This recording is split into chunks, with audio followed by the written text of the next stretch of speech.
9 partai politik non-parlemen ya, telah menyatakan tekad telah sepakat untuk mendukung dan mengusung Kang Deddy Mulyadi sebagai Gubernur Jawa Barat periode 2024-2029. Saya serahkan dengan mengucap Bismillahirrahmanirrahim. Kami 9 partai politik, ya, kami 9 partai politik dengan ini menyatakan bulatan tekad mendukung dan mengusung Kang Deddy Mulyadi dan Kang Erwan Setiawan sebagai Gubernur dan Wakil Gubernur Jawa Barat periode 2024-2029. Insya Allah kami beserta jajaran sampai ke akar rumput siap untuk memenangkan dan mengantarkan beliau dilantik sebagai Gubernur Jawa Barat. Dengan ini saya terima aspirasi dari masyarakat Jawa Barat yang berkumpul di 9 partai politik non-parlemen ya. Berawal dari kami kecintaan dan kepedulian kami terhadap Jawa. 9 partai politik berkumpul membangun sebuah kesamaan ya, kemudian membuat kriteria.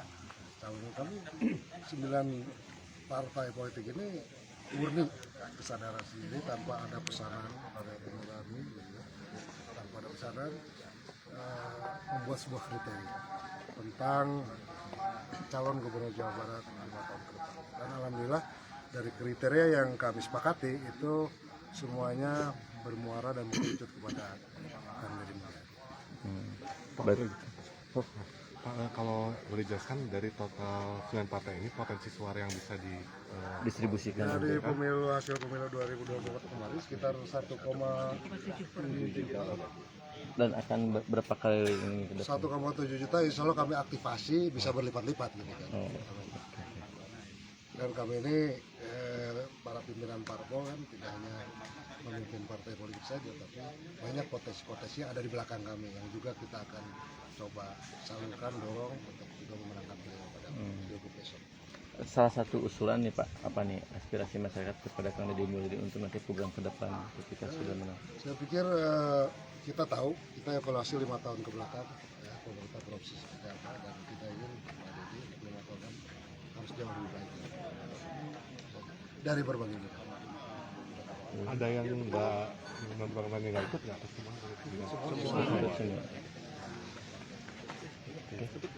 Pak Deddy, Ya baik, saya ucapkan terima kasih ya hari ini mendapat dukungan penuh dari 9 partai politik non-parlemen.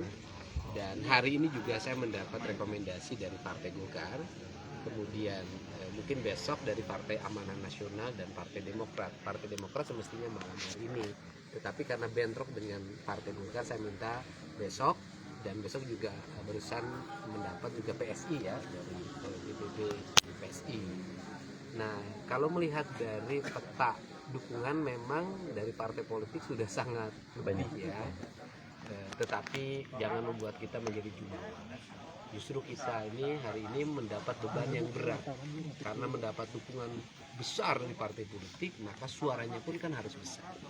Nah suara besar ini kan harus kita raih melalui lanjutan kegiatan saya, karena saya kan tidak punya format politik pemilu kayak orang tiba-tiba menyapa, tiba-tiba berkunjung ya. Saya setelah tanggal 27 besok hari Selasa itu saya akan kembali normal untuk berkeliling menemui warga seperti dulu lagi, tidak terlalu terbebani oleh gerakan-gerakan politik yang terlalu formal, karena saya ingin energi pembiayaan yang dimiliki ini bermanfaat bagi kepentingan masyarakat luas dibanding dengan menghabiskan waktu untuk kegiatan seremoni.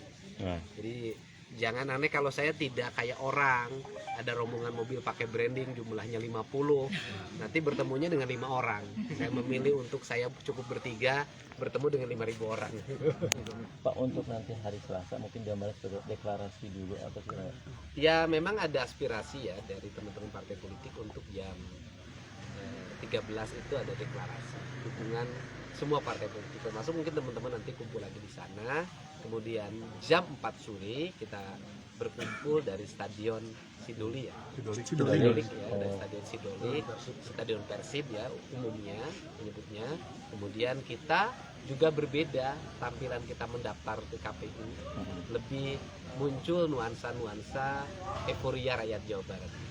Karena yang milih kita ini rakyat. Dan nanti ada 27 kreasi seni dari kabupaten kota. Di seluruh kabupaten kota ada kreasi seninya, termasuk ada 27 dongdang yang isinya adalah makanan khas dari setiap kabupaten kota. Nah, karena bagi saya kegiatan politik itu ada kegiatan estetik yang harus punya multi level efek ekonomi. Ya kan, minimal tukang dodol laku, ada yang borong, tukang simping laku, tukang nanas laku, dan pedagang di sekitar menuju KPU ini laku. Jadi saya selalu ingin sebuah kegiatan itu adalah kegiatan riang gembira. Berarti bareng Kang Irwan dari dua hari. Ya udah berdua, kan nggak mungkin sendiri. Pak, terkait sosok Pak Irwan, Pak, mungkin bisa dideskripsi mengapa akhirnya dia? Iya, ya pertama kan dari sisi aspek pengalaman, dia kan pernah jadi ketua DPRD Kota Bandung, kemudian pernah menjadi wakil bupati dan hampir mencalonkan menjadi bupati Sumedang dengan elektability yang agak lumayan. Tetapi di balik itu juga kan dia adalah orang yang dikenal oleh keluarga besar Persib, karena Pak Umuh itu identik dengan Persib. Pak Umuhnya loh, Pak Umuhnya identik dengan Persib. Kalau ingat Persib maka ingat Pak Umuh. Dengan Pak Irwan, Pak, konsep akan seperti apa sih pembangunan ke depan? Ya, Konsep pembangunan ke depan. ya kan saya sudah sampaikan. Apa sih yang akan menjadi arah saya? Pasti kan satu infrastruktur yang merata. Infrastruktur yang merata itu bukan hanya jalan ya, nanti pelayanan kesehatan, kemudian sekolah yang merata, irigasi yang dibutuhkan, listrik yang merata gitu loh. Terus kemudian sanitasi lingkungan yang tertata. Kalau sudah itu baik, maka ekonomi akan muncul. Kita ngomong misalnya ekonomi kerakyatan. Ekonomi kerakyatan hanya akan bisa efektif manakala infrastrukturnya baik. Gimana ngangkut pisang dari Garut Selatan itu bisa efektif kalau mobilnya bannya pecah 4 kali karena jalannya jelek, kan nggak bisa. Jadi itu kemudian saya itu akan nanti mencoba untuk mensinergikan antara program nasional, program provinsi, kabupaten, dan desa. Jadi kepemimpinan kontrol saya nanti, walaupun misalnya itu bukan kewenangan, tetapi mengorkestrasi bisa. Saya akan sampai pada mengontrol anggaran desa. Anggaran desa harus match dengan anggaran kabupaten. Anggaran kabupaten harus match anggaran provinsi. Jadi kalau provinsi membangun jalan provinsi, kabupaten harus menyambungkan menjadi jalan kabupaten, desa harus nyambungin jadi jalan desa. Semuanya harus bareng. Dan kemudian tuh nanti itu saya akan kontrol begini. Nanti misalnya kabupaten mana deh, Cirebon misalnya kan. Di Cirebon tuh problemnya apa sih? Misalnya rumah rakyat miskin aja ada 100.000. Yuk kita bagi. Kita beresin tahun ini. Provinsi 50, 25.000-nya kabupaten, 25.000-nya desa. Bareng setahun selesai. Pak, kan dulu pernah Purwakarta itu jalannya bagus, semua nggak ada. Bisa nggak Jawa Barat kayak itu, Pak? Oh, saya hanya butuh waktu 3 tahun ya. Untuk membuat jalan di Jawa Barat mulus sampai ujung kampung. Hanya 3 tahun. Jabar istimewa gimana Pak? Diterapkan Jabar istimewa. Ya itu tadi yang disebut Jabar istimewa itu adalah pemimpin yang mengistimewakan rakyatnya, rakyat yang mengistimewakan pemimpinnya. Kalau bahasa saya itu kan gini loh. Jawa Barat itu kan lambangnya Siliwangi, Siliwangi itu lambangnya harimau. Kalau rajanya harimau, rakyatnya harus harimau. Karena kalau rajanya harimau, rakyatnya kambing, itu habis itu kambing dimakan harimau. Atau terbalik, rakyatnya harimau, rajanya kambing, habis sehari juga dimakan. Jadi konsepsinya adalah apa yang dulu tergambar di Purwakarta nanti akan tergambar di Jawa Barat. Mungkin kalau dulu di Purwakarta ada taman air mancur si Buga di tengah kota, mungkin nanti suatu saat ada taman air mancur itu di tengah laut. Mungkin ya. Nuhun ya, abdi Jakarta nuhun ya. Nuhun bisa, nuhun hapunten. Ngambil. Nuhun. Oh, Cirebon ya.